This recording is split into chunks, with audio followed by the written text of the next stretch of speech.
अरे यार, मिक्सिस नहीं किया यार। मिक्सी को नहीं बनाया है वाला।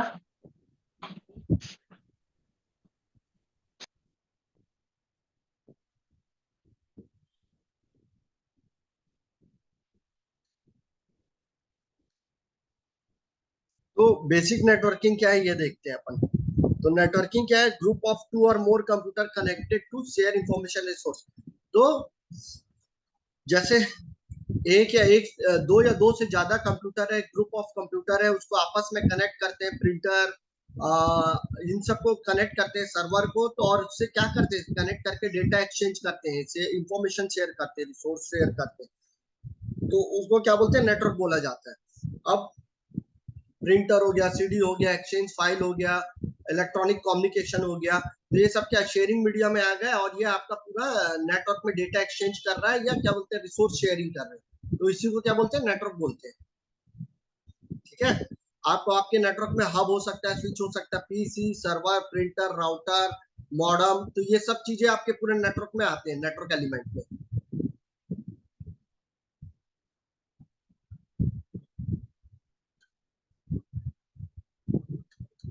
अब नेटवर्क टाइप क्या क्या है? लैन होता है, वैन होता है, मैन होता है, पैन होता है, कैन होता है। ठीक है। Local area network, wide area network, metropolitan area network, pan, personal area network, campus area network. तो ये जो आप देख रहे हो ना, ये लैपटॉप कनेक्ट है, इससे लैपटॉप लैपटॉप वाईफाई ब्लूटूथ ये सब कनेक्ट है। ये सब क्या है आपका पूरा? ये आपका पैन है, पर्सनल एरिया नेटवर्क है। ठीक है। ये आपका,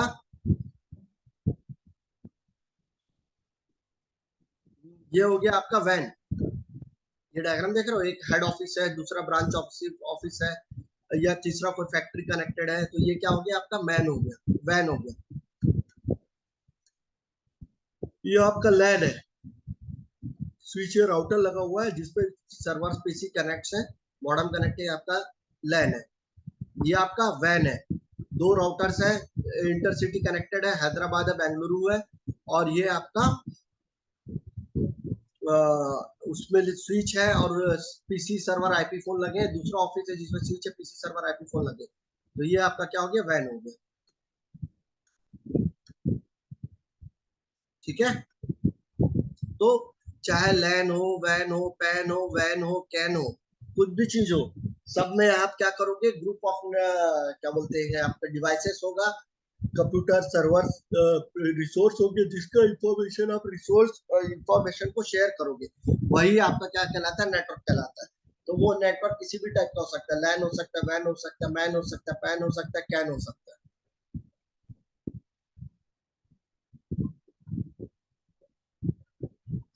तो ये वैन है, दो डिफरेंट ऑफिस है अलग अलग लोकेशन पे, राउटर के थ्रू कनेक्ट है, और दोनों राउटर जो है रेस्पेक्टिव स्विच से और रेस्पेक्टिव स्विच से सर्वर और पीसी और यूजर कनेक्ट है। ये आपका मैन है जो सिटी के अंदर पे, सपोज आप रायपुर सिटी पे हो, रायपुर से क्या बोलते हैं डगनिया पे बैठे हो, डगनिया ऑफिस पे गुड़ियारी सीएसबी ऑफिस को कनेक्ट करना है आपको, रायपुरा ऑफिस को कनेक्ट करना है आपको, तेलीबांधा ऑफिस को कनेक्ट करना है। तो ये आपका क्या होगा? मैन होगा, मेट्रोपोलिटन एरिया नेटवर्क।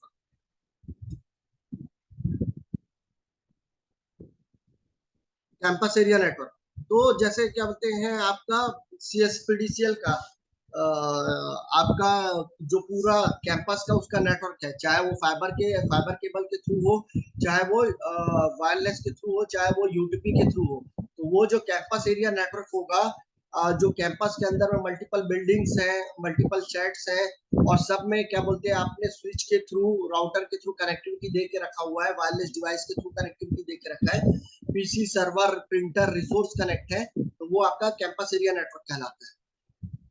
ठीक है। जैसे क्या मैं मान लेता हूँ यूनिवर्सिटी है, रविशंकर यूनिवर्सिटी है, तो रविशंकर यूनिवर्सिटी बहुत बड़ा कैंपस है, अलग अलग डिपार्टमेंट है, अलग अलग डिपार्टमेंट की बिल्डिंग है। तो वो क्या हो गया? पूरा का पूरा कैंपस में आ जाएगा, कैन में। ठीक है।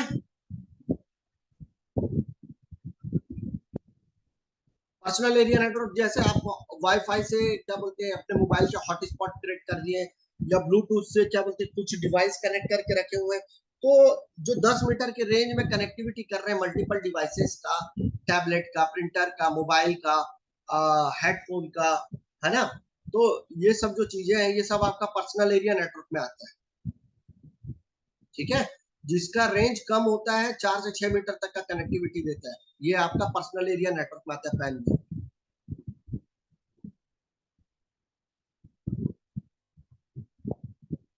अब देखो, लैन वैन और इंटरनेट को एक साथ कनेक्टिविटी करते हैं। तो ये देखो, ये वैन है, ये भी पूरा वैन है, ये भी पूरा वैन है, ये भी वैन है, ये भी वैन है, और यहाँ पे इंटरनेट है, ये इंटरनेट है। तो वैन और इंटरनेट को और आपस में लैन, ये देखो ये स्विच से जो कनेक्ट है सर्वर से, ये क्या लैन है, ये बॉक्स के अंदर जो दिख रहा है आपको, ये बॉक्स के अंदर ये लैन है। ये दो ऑफिस जो कनेक्ट है, ये या ये ऑफिस और ये ऑफिस जो आपस में कनेक्ट है, ये वैन है, और ये जो सर्कल के अंदर दिख रहा है वो इंटरनेट है। तो लैन वैन और इंटरनेट का यूज एक साथ हम ऐसे करते हैं, ये उसकी कनेक्टिविटी होगी। ठीक है,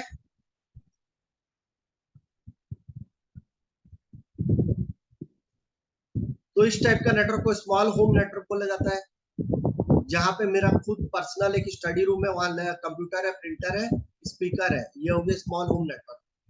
जहां पे 4-5 यूजर है और लैपटॉप यूजर है और इंटरनेट यूजर है, वो हो गया small office home office network हो गया। पूरे एक बिल्डिंग है, बिल्डिंग में सपोज 10 फ्लोर है, 10 फ्लोर में अलग अलग फ्लोर पे अलग अलग यूजर्स हैं, लैपटॉप है, कंप्यूटर है, प्रिंटर है, वो हो गया मीडियम टू लार्ज नेटवर्क। अगर आपका पूरा कंट्री वाइज, इंटर कंट्री और इंट्रा कंट्री कनेक्टिविटी है, तो वो आपका वैन हो गया, वाइड एरिया नेटवर्क। ठीक है, अब नेटवर्क डिवाइसेस क्या क्या होता है, router, switch, firewall, IP phone, wireless access point, तो ये सब क्या है आपके नेटवर्क डिवाइसेस है। ये स्विच है, तो स्विच ऐसा होता है। ठीक है,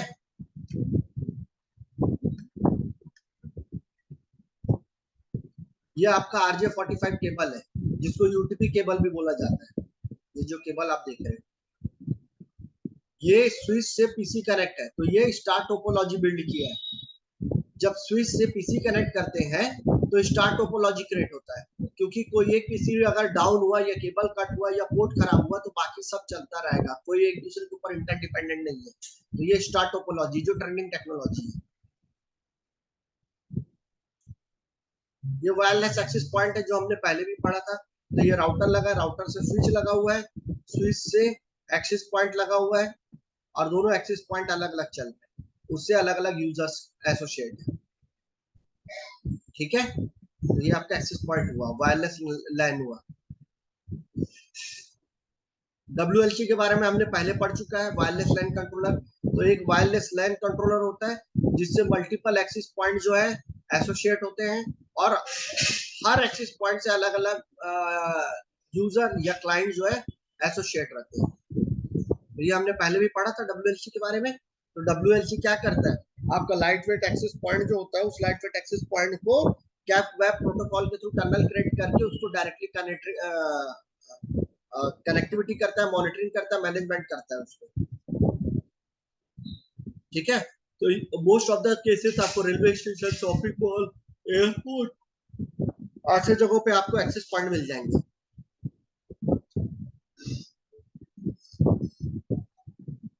अब राउटर ऐसा होता है। ठीक है, तो राउटर का काम क्या होता है, दो डिफरेंट डिफरेंट नेटवर्क को कनेक्टिविटी करने का, ये राउटर का काम है।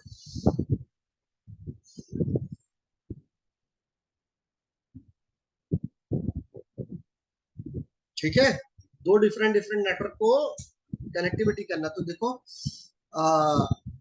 दो डिफरेंट नेटवर्क कैसे हुए, ये एक बेंगलुरु का नेटवर्क है लैन, इधर हैदराबाद का है। तो इधर दो, ये डिफरेंट नेटवर्क है, ये डिफरेंट नेटवर्क है, ये दोनों को आपस में राउटर ने कनेक्टिविटी किया है और राउटिंग करा रहा है। तो ये आपका क्या होगा, राउटर। तो राउटर का कैपेबिलिटी ये होता है कि एटलीस्ट दो नेटवर्क होना चाहिए जिसमें लैन वैन यूज हुआ है और उसको वो कनेक्टिविटी करेगा। तो ये राउटर का 1841 सीरीज राउटर का ये फ्रंट है, ये रियर है, तो ये उसका कुछ पोर्ट्स है, ये कंसोल पोर्ट है, ये पावर प्लग इन पोर्ट है, ये स्विच है, और ये क्या बोलते हैं यहाँ पे कंसोल पोर्ट है, और ये वीक कार्ड लगा हुआ है, यहाँ पे फास्ट इथरनेट पोर्ट है, और ये आपका ऑक्सिलरी पोर्ट है। तो इस तरीके से अलग अलग सब पोर्ट इसके पीछे डिफाइंड है। ठीक है, तो ये एक राउटर है, राउटर का एक इंटरफेस इंटरनेट की तरफ लगा हुआ है, दूसरा फायरवॉल की तरफ लगा हुआ है। तो ये दो डिफरेंट डिफरेंट नेटवर्क की तरफ कनेक्ट है, और ये दोनों के बीच में ये राउटिंग कराएगा। तो वो क्या है, राउटर होता है। ठीक है, यस सर। अब फायरवॉल, तो फायरवॉल क्या होगा, ये इंटरनेट वर्ल्ड है, इंटरनेट वर्ल्ड में ये फायरवॉल लगा हुआ है, नीचे आपका यूजर्स है।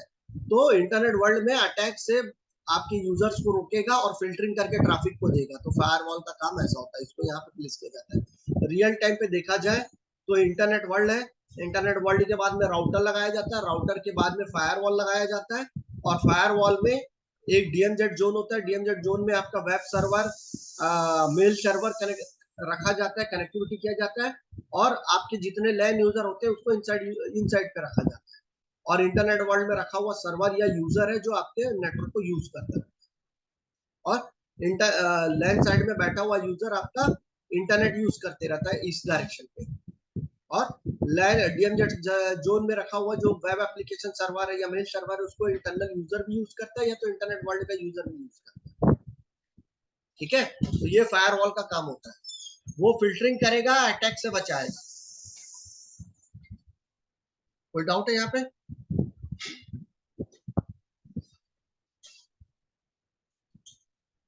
No sir. ये आपका वॉइस और आईपी फोन है, तो वॉइस और आईपी फोन या वॉइस डिवाइस हम बोलते हैं, इसपे क्या है, आपका इंटरनेट का जरूरत नहीं पड़ता आपको। आप अगर अपने लैन पे वॉइस और आईपी फोन कनेक्टिविटी किए हो, और क्या बोलते कॉल मैनेजर है आपका, तो वो क्या करेगा, कॉल मैनेजर आपका जो आईपी फोन है, वॉइस कम्युनिकेशन है, उसको आईपी आईपी के बेस्ड में कम्युनिकेट कराता है। तो यहाँ पे हमें इंटरनेट का जरूरत नहीं पड़ता, पीएसटीएन फोन का जरूरत नहीं पड़ता, और हमें फोन लिंक का जरूरत नहीं पड़ता। तो हमारा वॉइस कम्युनिकेशन हो जाता है लैन के थ्रू। अब जो वॉइस है वो आईपी पैकेट में, आईपी हेडर में इंकैप्सुलेट होकर वॉइस कम्युनिकेशन ट्रेवल करता है और कम्युनिकेट कराता है। ठीक है,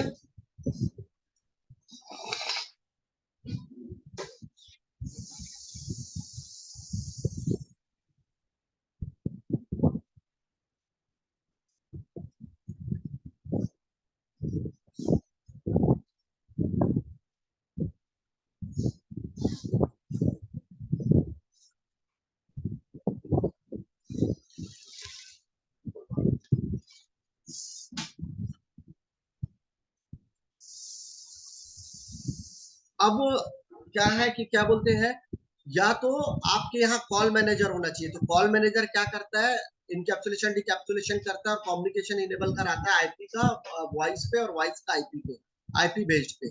तो अगर कॉल मैनेजर नहीं है तो आपका जो 2811 राउटर आता है, वो 2811 में राउटर में या तो आपका एम्बेडेड कॉल मैनेजर सिस्टम होता है, या तो आप अलग से वीवी कार्ड लगाते हैं उसपे, है ना। तो वीवी कार्ड लगाने से क्या होता है कि वो कॉल मैनेजर कॉन्फ़िगरेशन करने से उस कार्ड का वो आपका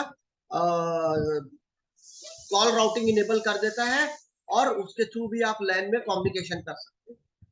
तो दो मीडियम है, या तो आप सेंट्रली कॉल मैनेजर सेटअप कर लो, और कॉल मैनेजर का बजट नहीं है तो आप अपना 2811 सीरीज का राउटर परचेस कर लो, और उसमें वीवी कार्ड लगा दो। वीवी कार्ड लगाने से क्या होगा कि वो कॉल मैनेजर की तरह ट्रीट करने स्टार्ट करेगा कॉन्फ़िगरेशन करने से, और आपका लैन में आईपी फोन के थ्रू कम्युनिकेशन कराएगा। ठीक है,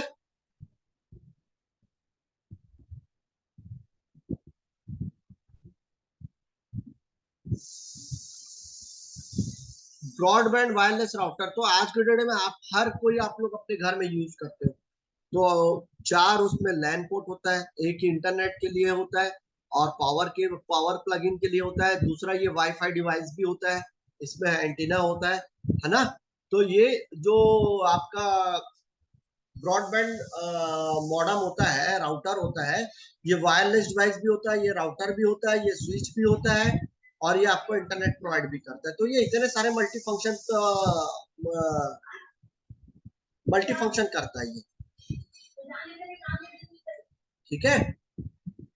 तो ये प्लग एंड प्ले भी होता है आज के डेट में, आपको कोई कॉन्फ़िगरेशन नहीं करना होता है, आपका सिर्फ क्या बोलते हैं आज के डेट में जिपॉन इपॉन आ रहा है, फाइबर आ रहा है, तो फाइबर टू होम आ रहा है, तो आप कनेक्टिविटी करते हो फाइबर का मॉडेम में, और कुछ मिनिमल कॉन्फ़िगरेशन करते हो FTTH का जिपॉन या इपॉन के लिए, और उसके बाद में वो मॉडेम जो है आपको लैन में आईपी एड्रेस DHCP के थ्रू रिलीज कर देता है, और आपको इंटरनेट इनेबल कर देता है, और आप वॉइस वीडियो कम्युनिकेशन कर सकते हो, ठीक है।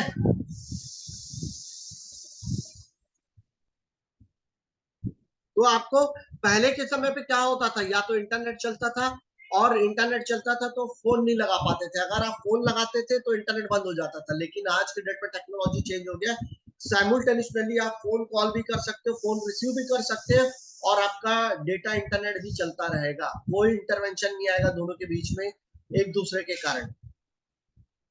क्लियर है? Yes sir.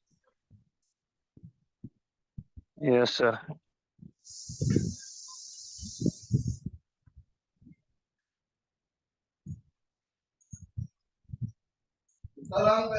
तो ये आपका क्या हो गया, पूरा नेटवर्क डिवाइस हो गया, और सिस्को का डिवाइसेस है ये। तो आपका स्विच भी सिस्को का आता है, राउटर भी सिस्को का आता है, वॉइस और आईपी फोन भी सिस्को का आता है, फायरवॉल भी सिस्को का आता है, WLC वायरलेस लैन कंट्रोलर भी सिस्को का आता है, एक्सेस पॉइंट भी सिस्को का आता है। तो बहुत सारा डिवाइस मैन्युफैक्चर करता है सिस्को जो है, ठीक है। सर्वर UCS सर्वर भी आता है सिस्को का।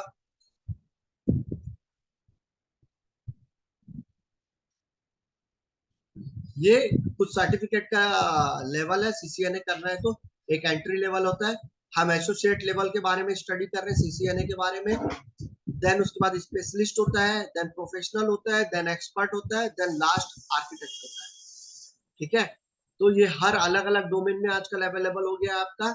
इंफ्रा डोमेन में जाना है तो आपको क्या बोलते हैं, नेटवर्क राउटिंग स्विचिंग हो गया, क्या बोलते हैं आपका वायरलेस हो गया, आपका सिक्योरिटी हो गया, फायरवॉल हो गया, है ना। ये सब डोमेन आपके इंफ्रा रिलेटेड डोमेन हो गए। और अगर आपको सॉफ्टवेयर रिलेटेड डोमेन पे जाना है तो डेवनेट होता है, तो डेवनेट करोगे तो आप क्या बोलते हैं, जो हमने पढ़ा था ऑटोमेशन, SDN टेक्नोलॉजी का automation, restful API automation, puppet SAP पढ़ा था, है ना। तो ये सब चीजों के लिए प्रोग्राम लिखना, स्क्रिप्ट लिखना, ऑटोमेशन करना, ये सब आपका क्या होता है, डेवनेट में आता है। डेवलपमेंट प्लस नेटवर्क, वो होता है डेवनेट, ठीक है। तो दो पार्ट होता है, एक क्या बोलते हैं आपका ऑटोमेशन का, और एक आपका इंफ्रा का।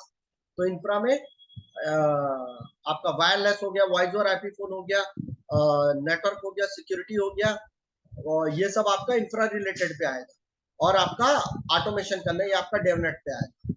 तो इंफ्रा के लिए ऑटोमेशन करना, या क्या बोलते हैं किसी रिपीटेड टास्क के लिए ऑटोमेशन करना, किसी स्क्रिप्टिंग लैंग्वेज को यूज करके, और क्या बोलते हैं आपका ऑटोमेशन सॉफ्टवेयर टूल का यूज करके।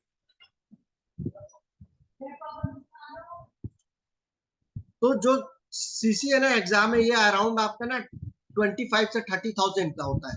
CCNP का एग्जाम, इसमें 3 या 4 पेपर होते हैं, अलग अलग सब्जेक्ट का अलग अलग पेपर है, कॉम्बिनेशन है, किसी में 3 है, किसी में 4 है, किसी में 5 है। तो हर पेपर का इंडिविजुअल का अराउंड 25 से 30,000 के बीच का होता है। CCI एग्जाम 2 पार्ट में होता है, एक रिटर्न एग्जाम होता है और एक लैब एग्जाम होता है। तो लैब एग्जाम आपको जो भी नॉमिनेटेड सेंटर होता है वहां पे जाके देना होता है, जैसे हमारे इंडिया में सिर्फ बेंगलुरु में है तो बेंगलोर जाना पड़ेगा। रिटर्न एग्जाम आप किसी भी पियर्सन सेंटर से दे सकते हो जहां अवेलेबल है, लेकिन उसका लैब एग्जाम देने के लिए आपको बेंगलोर जाना पड़ेगा, या आप दूसरा कंट्री भी जा सकते हो, ठीक है। तो आप सिस्को के वेबसाइट में चेक करोगे तो आपको लोकेशन मिल जाएगा कि कहाँ कहाँ CCI का एग्जाम होता है, और कौन कौन सा सब्जेक्ट का एग्जाम कहाँ किस किस लोकेशन में होता है। एक्चुअल में सब्जेक्ट का एग्जाम भी जैसे वॉइस हो गया, और आपका कुछ वायरलेस टेक्नोलॉजी हो गया, लैन नेटवर्क सिक्योरिटी हो गया, तो इसमें से हर सब्जेक्ट का अलग अलग लोकेशन पे होता है, तो ये आपको चेक करना होगा कि कौन सा सब्जेक्ट का एग्जाम किस लोकेशन पे होता है। इसका फीस होता है 8 घंटे का लैब एग्जाम होता है, कंटिन्यू 8 घंटे का लैब एग्जाम होता है, जिसपे आपको डायग्नोसिस करना होता है, ट्रबल शूटिंग करना होता है और कॉन्फ़िगरेशन करना होता है। 8 घंटे का प्योर लैब एग्जाम, जिसमें सिस्को का प्रॉक्टर आके बैठेगा आपके सामने में, आपको वर्चुअल इन्वायरमेंट या फिजिकल इन्वायरमेंट दिया जाएगा और आपको एक रूम में बंद किया जाएगा, वहां कैमरा लगा रहेगा, प्रॉक्टर भी साथ में बैठा रहेगा और वहां आपको क्वेश्चन पेपर होगा, उस क्वेश्चन पेपर के बेसिस में डायग्नोसिस करना है, ट्रबल शूटिंग करना है और प्लस कॉन्फ़िगरेशन करना है। और इस एग्जाम का फीस 1 लाख रुपीस है, 1 लाख 10,000 15,000 समथिंग। और रिटर्न का एग्जाम का फीस अलग से है, 30,000 40,000 समथिंग। ठीक है। सर इसमें सर्टिफिकेशन की वैलिडिटी कितना रहती है सीसीएनए का? 3 साल का। उसके बाद में आपको सीसीआई अगर आप जो करोगे तो सीसीआई का 3 साल बाद में आपको उसका दूसरा रिटर्न एग्जाम रिन्यू करने का एग्जाम देना पड़ता है, बार बार उस सर्टिफिकेट को वैलिड रखने के लिए। सर बार बार देना पड़ेगा सर? 3 साल के बाद वो इनवैलिड हो जाएगा? जी जी। रिटर्न एग्जाम देना पड़ेगा, लैब नहीं देना पड़ेगा सीसीआई के केस में। ओके। नहीं सर, सीसीएनए का बोला था सर। सीसीएनए में भी आपको रिन्यूअल के लिए सीसीएनए दूसरा एग्जाम देना पड़ेगा, या सेम एग्जाम दे सकते हो हर 3 साल में, ओके सर। है ना। क्योंकि जो हम टेक्नोलॉजी है, कारण ये है सर्टिफिकेट को रिन्यू करने का, हर 3 साल में नया टेक्नोलॉजी आ जाता है। अगर आप नया टेक्नोलॉजी को सीखोगे नहीं, पुराना सीसीएनए पढ़ के बैठ गए और सर्टिफाइड होके बैठ गए, तो आपका मार्केट में वैल्यू खत्म हो जाएगा। ठीक है। आज के डेट में जो आप लोग सीसीएनए पढ़ने वाले हो ना, ये 2013-14 का सीसीआई का सिलेबस, वो आप आज के डेट में सीसीएनए में पढ़ते हो। तो डिफरेंस देखो कितना चेंजेस आ गया। सीसीआई का सिलेबस आप सीसीएनए में पढ़ते हो, समझे। तो यही कारण है कि हर डे वाइज डे क्या बोलते टेक्नोलॉजी चेंज होते जाता है। तो हर 3 साल में 3 साल में 5 साल में सर्टिफिकेट का क्या बोलते सिलेबस चेंज हो जाता है। इसी कारण से जो सर्टिफिकेट होता है वो भी 3 साल में एक्सपायर हो जाता है, रिन्यू करना पड़ता है। वो उस वर्जन के लिए लाइफ टाइम वैलिड है वो सर्टिफिकेट, उस वर्जन के लिए, उस ईयर के लिए। लेकिन लेटेस्ट टेक्नोलॉजी पे जाना है तो आपको रिन्यू करना पड़ता है, अदरवाइज सर्टिफिकेट एक्सपायर हो जाता है। ये सीसीएनए के लिए भी है, ये सीसीएनपी के लिए भी है, ये सीसीआई के लिए भी है और सीसी आर्किटेक्ट के लिए भी। क्लियर है। तो सर उसका फीस सर वही रहेगा ना जो रहता है 25-30 नहीं रिन्यूअल के समय? भाई, डेली बेसिस पे डॉलर फ्लक्चुएट होते रहता है और डॉलर बढ़ रहा है दिन पे दिन, तो दिन पे दिन यस बढ़ सर। रहा है, तो अगले 3 साल बाद तो डॉलर का प्राइस चेंज रहेगा, तो आपका एग्जाम फीस भी चेंज रहेगा। क्लियर है।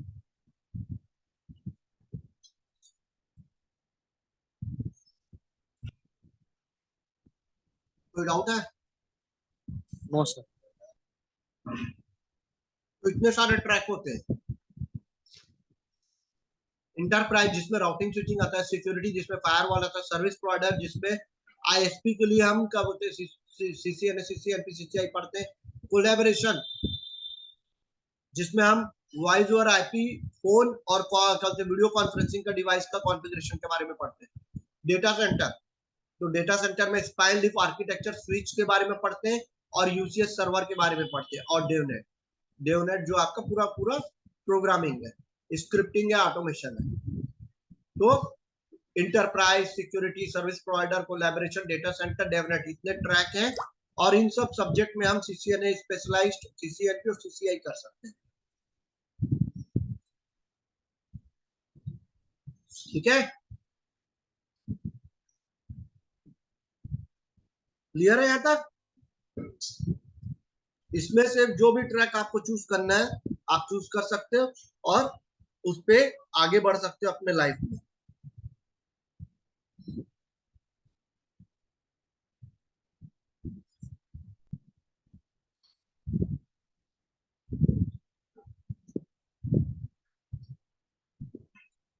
तो आज के डेट में सिक्योरिटी ट्रेंडिंग टेक्नोलॉजी है, डेटा सेंटर ट्रेडिंग टेक्नोलॉजी है, डेवनेट ट्रेडिंग टेक्नोलॉजी है।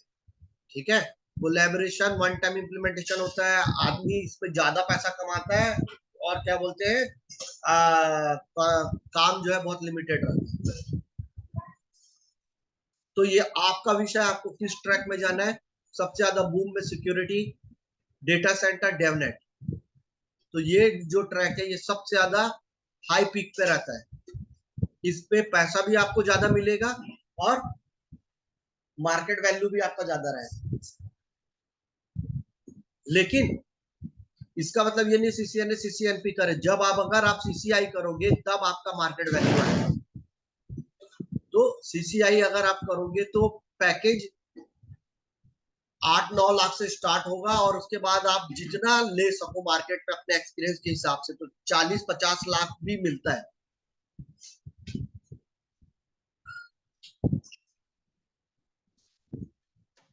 ठीक है, और ये जो सर्टिफिकेट है ये ग्लोबली आइडेंटिफाइड है।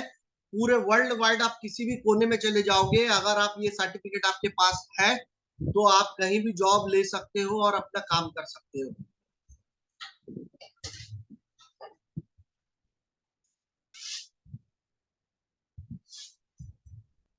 ठीक है, यस सर। तो डेवनेट आजकल नया आया हुआ है जिसमें हमने ऑटोमेशन के बारे में पढ़ते हैं, नेटवर्क ऑटोमेशन के बारे में, नेटवर्क सॉफ्टवेयर ऑटोमेशन टूल के बारे में पढ़ते हैं, जो हम एंसिबल हो गया, पपेट, सैफ हो गया, इन सब के बारे में पढ़ेंगे। JSON format API, rest API, तो रेस्टफुल एपीआई, इन सब का यूज करके जो प्रूफ प्रोसेस किया जाता है इंफ्रा रिलेटेड या सॉफ्टवेयर डेवलपमेंट के लिए, वो आपका डेवनेट के लिए आता है। ठीक है, ये पिरामिड है। तो जो सिस्को सर्टिफाइड आर्किटेक्ट का एग्जाम है ये अराउंड 5 लाख का है। 5 लाख का ये सर्टिफिकेट है। अगर ये हो गए तो मतलब फिर तो आपका लेवल ही अलग है और पूरे वर्ल्ड वाइड अलग से पहचाने जाओगे। अभी आप लोगों को पता नहीं होगा कि पूरे वर्ल्ड में ऐसे कौन कौन से बंदे हैं जो कितना सीसीआई करें सब्जेक्ट में। तो penta CCI, hexa CCI, quad CCI, triple CCI ऐसा बोला जाता है। ट्रिपल सीसीआई बोलने का मतलब 3 अलग अलग सब्जेक्ट में सीसीआई सर्टिफाइड, लैब सर्टिफाइड है।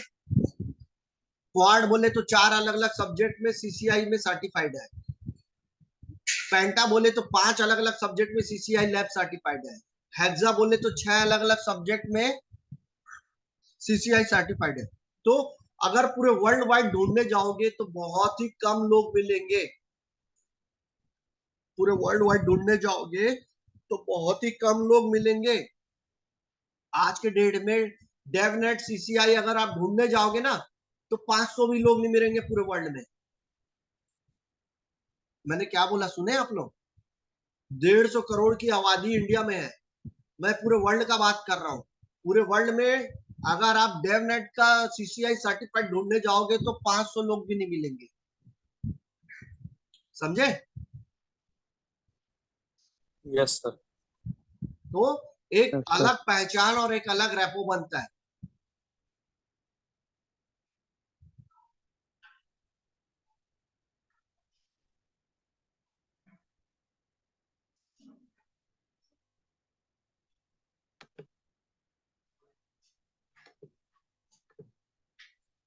सुन पा रहे हो? हेलो,